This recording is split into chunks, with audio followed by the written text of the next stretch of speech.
Mesdames, messieurs, bonjour, bonsoir, tout dépend de l'heure à laquelle vous regardez cette vidéo. Alors, si tu es nouveau sur la chaîne, laisse-moi te dire en quelques secondes. La chaîne s'appelle Conseil Agronomique Agronomic Council et elle fait exclusivement dans la proposition de solutions s'agissant de la production animale, végétale et la transformation agroalimentaire.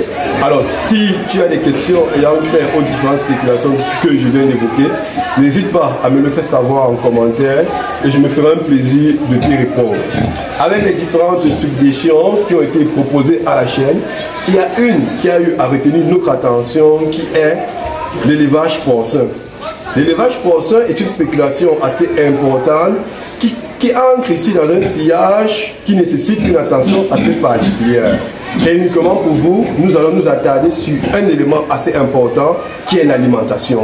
Comment obtenir au bout de 5 mois un porc qui a un poids de plus de 100 kg. Et exclusivement pour vous, nous allons faire appel à un éleveur qui s'y connaît, qui a la technique, qui a toute la gestuelle, toute la technicité adéquate pour ici vous présenter quelque chose d'assez hallucinant et il va s'exprimer de façon succincte, de façon détaillée, de façon assez plausible pour que les uns et les autres puissent avoir, n'est-ce pas, des éléments de réponse sur leurs préoccupations s'agissant de l'alimentation. Nous sommes dans cette ferme et la suite, c'est après le jingle.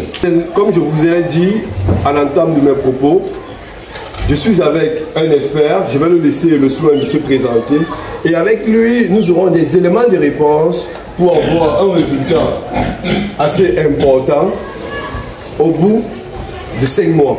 Alors, bonjour. Bonjour, monsieur Ndessé. Alors, comment est-ce qu'on vous appelle? Moi, je me nomme Akamba Daniel Frédéric en classe terminale AG. Alors, donc, il s'appelle Akamba, comme il a su le dire tout à l'heure, et il précise qu'il est en terminale AG. Alors, monsieur Akamba, dites-nous, nous sommes dans cette ferme, dont c'est vous qui maîtrisez l'élément technique qui s'y trouve. Alors, dites-nous un peu comment est-ce que vous faites pour, n'est-ce pas, avoir ce genre de résultats, vu que nous avons des éleveurs ici qui ne s'y connaissent pas, ou bien qui reçoivent des formations, mais vous, seulement en terminale, vous avez un résultat assez conséquent. Dites-nous un peu comment est-ce que vous procédez, ou bien comment est-ce que vous travaillez pour avoir ce résultat assez important. Bon, merci, monsieur Ndessé. Ici, je vais vous présenter la technique que j'utilise pour que je puisse avoir ce résultat. En fait, tout dépend d'abord de l'alimentation qu'on donne à ce sujet. Donc, on va dire que tout est basé ici sur l'alimentation parce qu'en termes d'alimentation sur l'aliment, si tu as un mauvais aliment, tu ne vas pas avoir ce résultat. Sauf que, par exemple, il n'a que 5 mois, donc on l'a nourri, on a donné l'aliment qu'il fallait. Donc, on va vous donner la formule d'ici. On va vous présenter nos différentes races. En question, ce sujet, il n'a que 5 mois en fait. On l'a nourri parfaitement, on a donné l'aliment adéquat, c'est pour ça qu'il est comme ceci. Alors, merci monsieur Akamba pour l'élément apporté. Alors, il faut rappeler ici que lorsqu'on veut mettre sur pied une exploitation, il y a un élément assez important qu'il faut prendre, hormis le fait du logement, mais qui est le matériel génétique. Beaucoup ici ont cette confusion à aller simplement dans les élevages et à se dire qu'il me faut un porc que je veux élever. Alors, monsieur Akamba, dites-nous un peu, de prime abord, avant de se lancer, le matériel génétique qui est important, ou le matériel génétique adéquat dans l'élevage porcin est lequel? Le matériel génétique ici dans l'élevage porcin est de savoir la race qu'on va utiliser, la race que l'on utilise pour élever. Comme par exemple ici, moi j'ai choisi les large white. Pour vous donner les caractéristiques, lui là, on reconnaît les large white par sa furure, je peux dire les poils, sa robe et sa forme de ses oreilles, n'est-ce pas, et sa longueur. Oui. Alors, donc, comme vous le voyez à l'écran, il nous montre ici l'élément important qui permet de reconnaître un large white. C'est une femelle, on va dire une large white. À travers les oreilles qui sont tendues debout, à travers la longueur de sa taille, à travers la forme de sa tête. Ce sont des éléments indicatifs ici qui montrent que nous avons affaire au Lash White. Mais là, le Lash White fait partie des races améliorées que nous retrouvons dans le monde, notamment en Afrique. Parce qu'il faut faire le distinguo entre les races améliorées et les races locales. Il n'est pas conseillé, ou bien ça dépend des endroits, il est conseillé d'utiliser des races locales en fonction des endroits, mais si on veut avoir un résultat assez optimum, je pense qu'il est nécessaire de se focaliser au niveau de la race améliorée. D'où vous êtes figé, vous êtes basé sur la race améliorée, spécifiquement la Lash White. Mais entre autres, est-ce que nous avons d'autres races améliorées hormis la Lash White? Oui, bien sûr, monsieur Jesse. On a d'autres races améliorées comme on peut citer le Duroc. Bon, on a aussi les races locales, les races du village. On va trouver partout chez les Bamileke, chez les Bétis, on va en trouver partout là. Oui. On a plusieurs, c'est pas seulement le Lash White. C'est juste que nous, moi j'ai choisi le Lash White pour élever. C'est tout parce qu'il est un peu prolifique, il est prolifique. Moi je l'aime beaucoup, c'est tout. D'accord. Et à travers ça, nous voyons très bien le résultat. Le résultat obtenu, au bout de 5 mois, nous avons une femelle allant à plus de 120 kg. Quelque chose de assez important.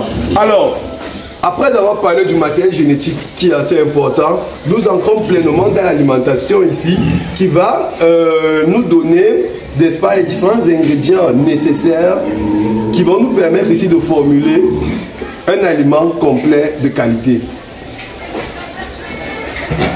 Donc, pour former un aliment complet de qualité, je vais vous donner les différents ingrédients et le pourcentage. Tout à fait. Et les pourcentages de ça pour avoir mon produit comme je l'ai eu là. D'accord, parce qu'il faut assigner ici que dans les différents éléments, nous avons des éléments qui sont sources d'énergie, des éléments qui sont sources de protéines, des éléments qui sont sources de minéraux. Donc avec vous, dites-nous un peu quels sont les différents éléments ici qui sont sources d'énergie pour formuler, n'est-ce pas, notre ration, bien notre aliment complet. Pour formuler notre ration complète en source d'énergie, on va prendre le maïs. Le maïs. Qui est source d'énergie avec un taux de pourcentage de 50%. Oui. Très bien. Et le minéraux, le sang de blé qu'on va aussi prendre 21%. Alors, donc ça veut dire que si on regarde très bien, vous venez de nous dire en gros que vous avez soit 11% de protéines s'agissant du maïs qui entre en 50%, s'agissant du sang de blé qui entre à 21%, ça nous fait un total de soit 11%. Donc ces soit 11% font état de sources d'énergie. Il faut rappeler que ces éléments sont les céréales. Maintenant, en termes de protéines, qu'est-ce que nous avons? En termes de protéines, nous avons le piquant de panille, le soja pour faire nos rations alimentaires avec les premiers ingrédients qu'on a donnés là, oui, pour avoir ce produit là. Alors, donc, ça voudrait dire que nous allons dans un total de 23% en termes de protéines. Notamment, vous avez parlé des ingrédients comme le toutou de palmiste, vous avez parlé du soja et de l'arachide, pourquoi pas. Et ces éléments réunis en fonction du pourcentage est nécessaire ici pour formuler un aliment complet. Ensuite vient les minéraux. Alors, toujours dans la vidéo, on va essayer d'habiller et vous traduire tout cela en images et nous verrons les résultats plus tard.